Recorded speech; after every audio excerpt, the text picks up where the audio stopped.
At 350 pounds, I didn't have much of a life. I have 3 beautiful children and a wonderful husband, and I lived at home, inside. I was not involved in any activities in my church or in the kids' schools. I spent a lot of time on the couch, a lot of time at Burger King drive-thru. I was very sad, cried a lot, slept a lot. Some days I wouldn't even get dressed.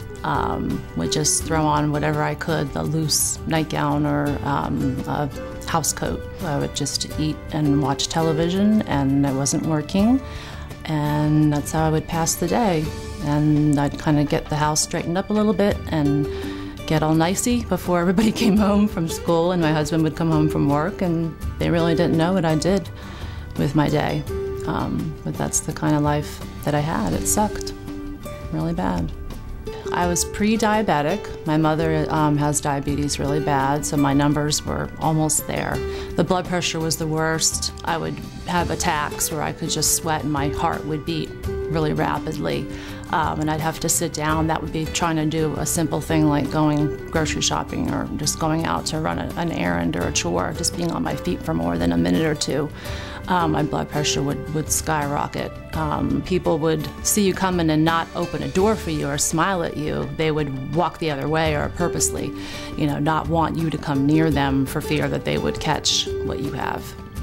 A lot of people can, have a little bit of extra weight, but to be in that category, it's such horrible words of morbid obesity it's terrible. It's a horrible way to live. Yeah, I tried quite a few other things that were a quick fix. They would work for a little while, but not permanently.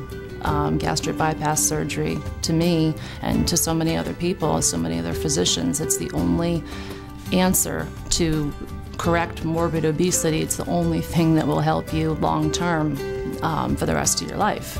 A close friend of mine was an RN at Sacred Heart. She was working on the floor where the bariatric patients would come post-op after surgery. She had given me phone numbers and said, keep thinking about it, and she would tell me what it was like working with Dr. Holland in particular, who was my surgeon.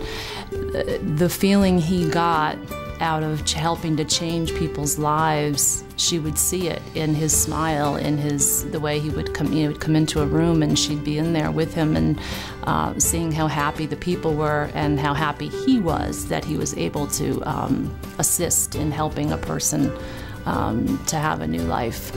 My blood pressure is excellent. They always say that. Wow, they're shocked at what good blood pressure I have. And that happened immediately. That was within days after the surgery.